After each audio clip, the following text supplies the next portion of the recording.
is up, everyone? Welcome to another episode of F1 Fantasy Pole Position. It is Monday, June 30th. My name is Ewan. On today's episode, I'm going to get into my British Grand Prix team selection.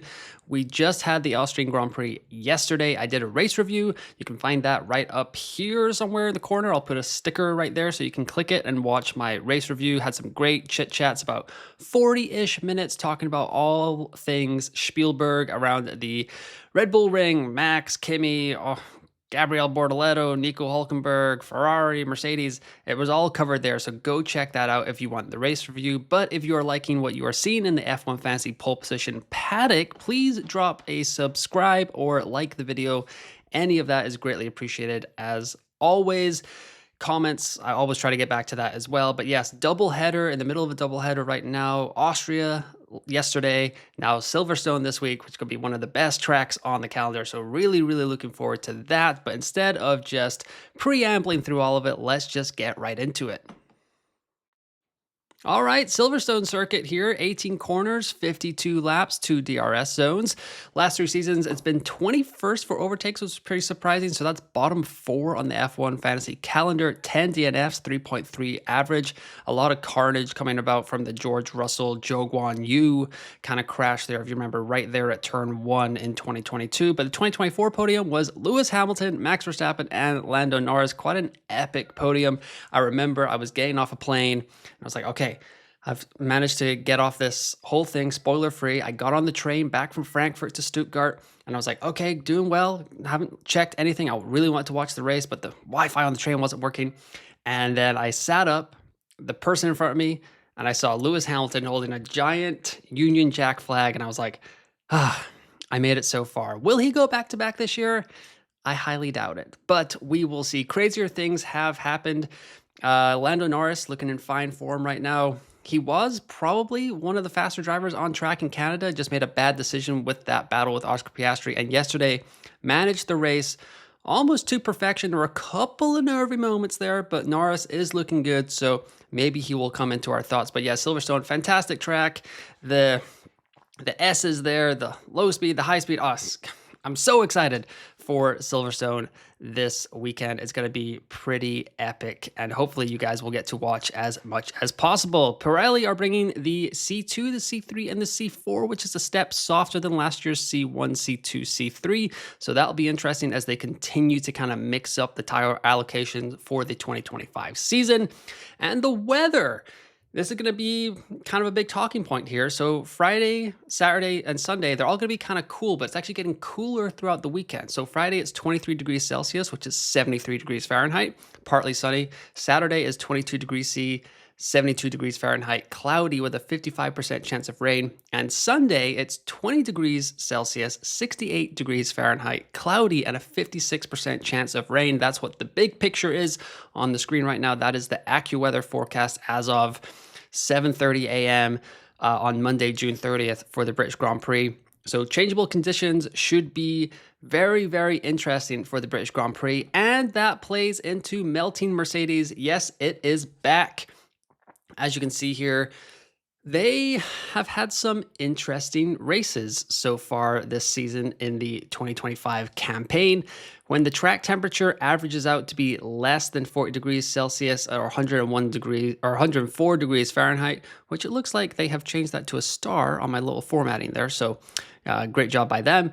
And also when the track temperature is over 40 degrees Celsius or 104 degrees Fahrenheit. So it's been under 40 degrees Celsius in 6 of the races and over 40 degrees Celsius in the other 5 races this season. So on the screen here, I've got the races, I got the average F1 fantasy points per race, the median F1 fantasy points per race, just because that kind of removes some outliers there, and the F1 fantasy points per race gap to Ferrari, because we are really choosing between Ferrari and Mercedes as our second constructor, unless you're down in the tier B constructor game like I was this weekend, but we'll get into that in the team selection portion. Always check it out, timestamps in the description below. So yeah, when the track temperature is under 40 degrees Celsius, Ferrari or Mercedes is scoring 58.2 fantasy points per race. The median F1 fantasy points per race for them is also 58. So bang smack in the middle of that data is a 58 points. So you can see that that's pretty consistent. And their gap to Ferrari is plus 18.2 points per race. When the track temperature goes over 40 degrees, they're scoring 46.4 F1 fantasy points per race, and the median is 19. So there's this outlier in Canada where Mercedes had their double podium 1 and 3 with George Russell and Kimi Antonelli that has really raised that average. As you can tell, I was streaming quite a lot this weekend, so the voice is a little strained. I was actually bragging about this on the race review yesterday, being like, the voice is okay. But then this morning I woke up and I was like, okay, maybe it was like one of those 2-day muscle kind of injury delay things. And when Mercedes are in track temperatures greater than 40 degrees Celsius on average, they have a negative 35.6 points per race gap to Ferrari. So when it's hot, Mercedes really are melting. But when it's cooler, they are battling with Ferrari here, plus 18.2. Now, there are outliers in this data, obviously, like Ferrari, double DSQ in China. That helps a lot. George Russell got on the podium there. And like Mercedes have also had quite a few DNFs. Kimi Antonelli has had 3 DNFs in the last 5 races. So that also comes into play with this data. But it is just kind of interesting to see at 40 degrees Celsius, 104 degrees Fahrenheit. If it's below that, Mercedes seem to be thriving. But if it gets above that, there are things that seem to kind of find some gremlins in the Mercedes engine or the drivers or whatever. They just can't control the car as well. So definitely something we need to think about with that cooler track temperature coming in for Silverstone. Maybe Mercedes is the play in Nottinghamshire, Northamptonshire. I can't remember which one it is. I think it's Northampton. So yes, let's go with that. Going over here to the points forecast. We've just been talking about the weather forecast. Now we're talking about the points forecast. And also, if you guys could do me a favor, I did a little bit of a different format on this slide. I want to know, do you think it's easier to see the numbers when there's the red background with the white, or do you prefer it when it's the black background here and the white numbers? Which one stands out more? Which one looks better? Let me know in the comments below. I'm always looking to improve the channel.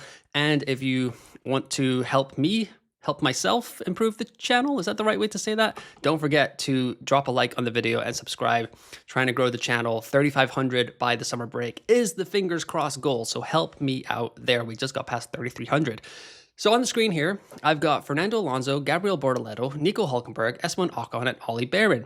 All of these drivers need to score negative points for at least a good price jump at Silverstone. However, what we want to be getting into right now is kind of set and forget drivers, because we're trying to get to this 4A budget with double McLaren, double Mercedes, or triple McLaren, and then Mercedes or something like that with the 4A kind of setup. So what you want is these set and forget drivers. So what I've done here is the average points per race from the last 3 races for each driver, then the British Grand Prix price rise points, which you can find on the budget builder tool on f1fantasytools.com, which if you want to sign up for their premium product, you can use promo code UN50 for 50% off your first month. And then in the final column here, I've got the Belgian Grand Prix price rise points. So what I've done here is I've gone on to Pat F1's Insights, which is also linked in the description below if you want to go play around with that. We talked about this quite a lot on the race review yesterday, so make sure to go check that out as well. And I've taken the average points per race from the last 3 for all these drivers, and I've plugged that into the British Grand Prix, and then that has given me what they will need for a good and a great price rise at the Belgian Grand Prix. Now, this is some classic loosey-goosey maths coming out of the F1 Fantasy Pole Position channel, so bear with me here. But Alonso is averaging 16 points per race over the last 3 races.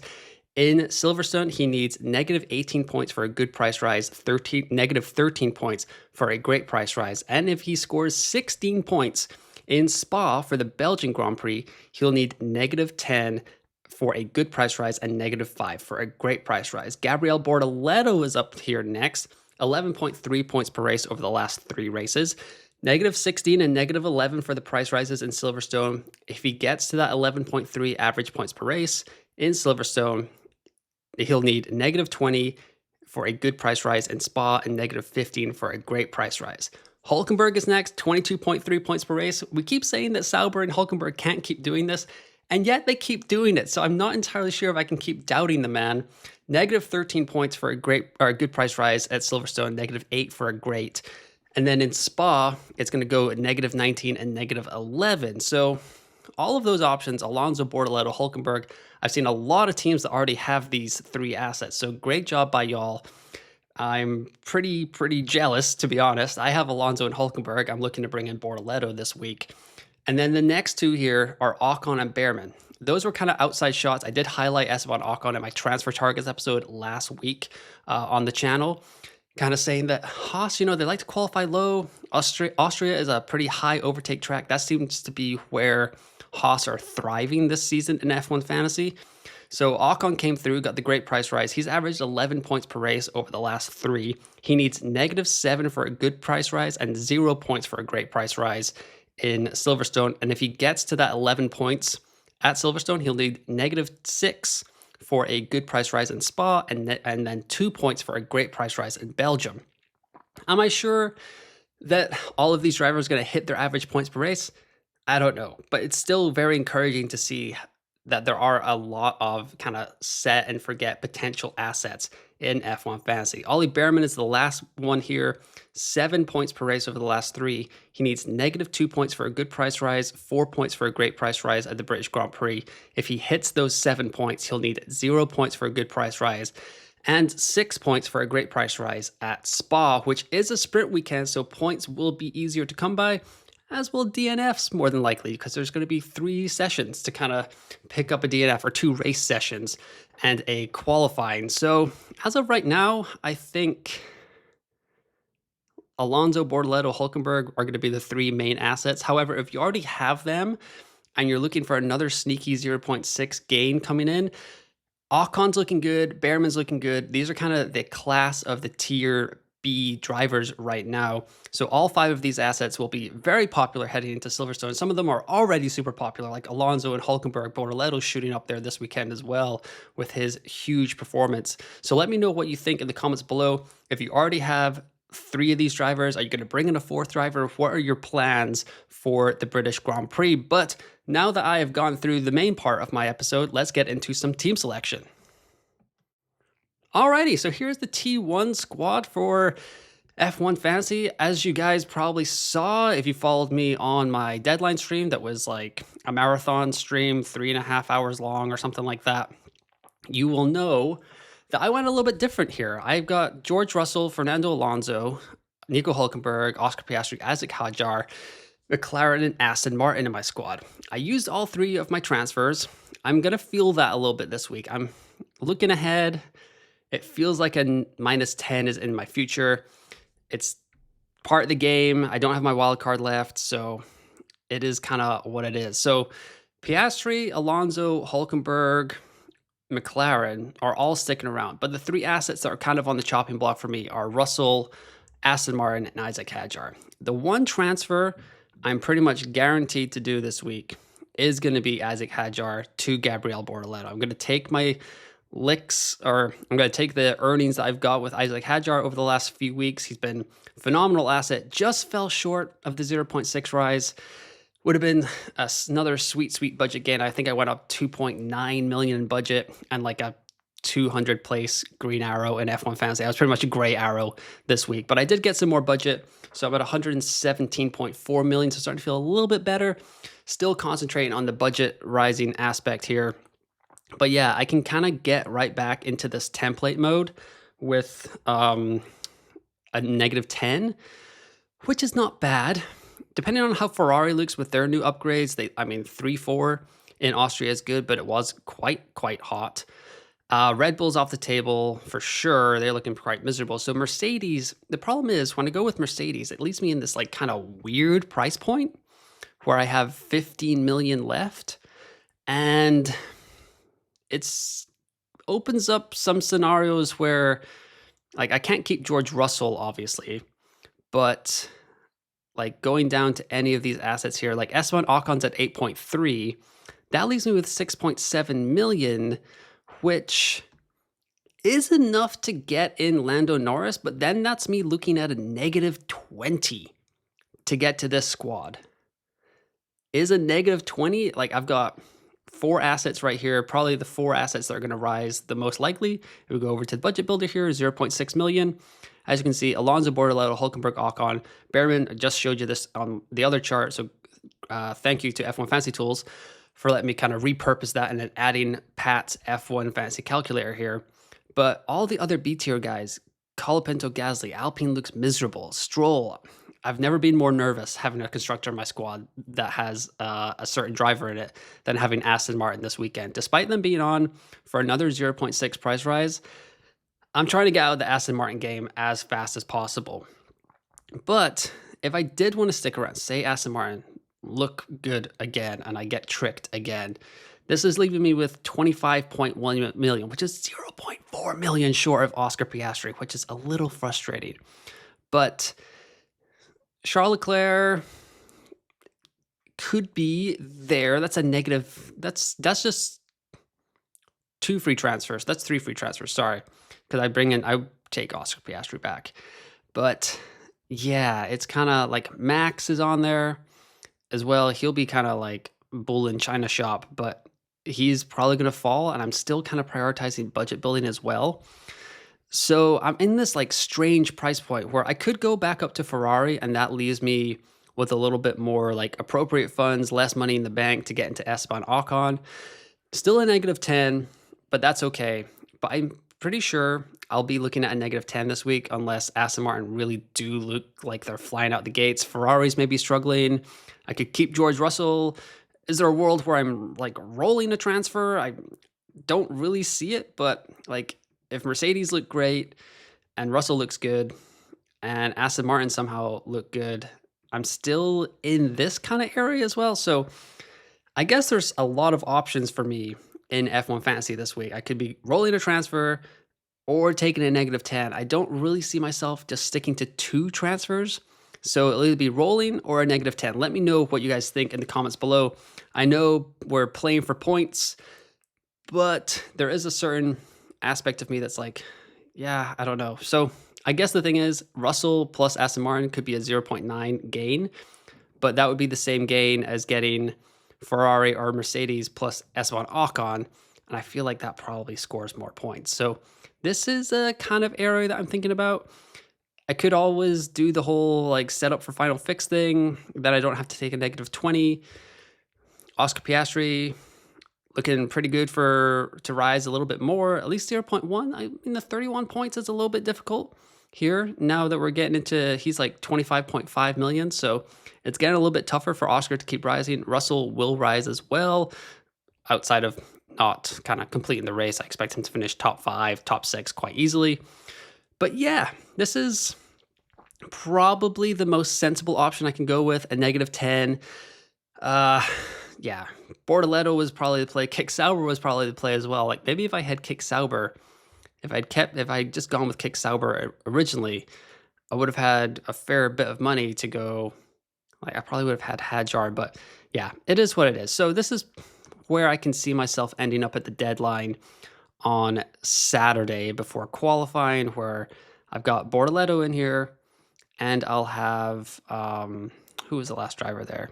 Esteban Ocon. Liam Lawson had a bang-up performance, 13 points, but now that he's a 4.5 million asset, it's not a bad option there either, especially if Racing Bulls continue to look good. Maybe this will spur on Liam Lawson, but it's kind of one of those things that we'll have to wait for practice. So if I'm saying it right now, I think this is going to be my squad heading into Saturday's deadline. This is probably my favorite squad. It is a -10, but still way on for budget rising, way on for points.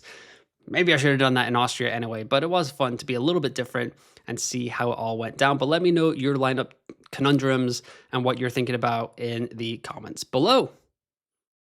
But that'll do it for today's episode of F1 Fantasy Pole Position, the team selection episode for the British Grand Prix. Hopefully you guys enjoyed it. And if you did, don't forget to drop a like and subscribe to the YouTube channel. We are over 3,300 subscribers, but pushing for 3,500 by the summer break. So help me out in that regard if you're watching and you have not done either of those things. There'll be a Q&A stream on Wednesday as per usual for every race week. I'm pretty sure I've done that every single week this season. And then there'll be a Friday night, Saturday morning episode out before the deadline for the British Grand Prix. But once again, thanks for listening, thanks for watching, and I will talk to you next time.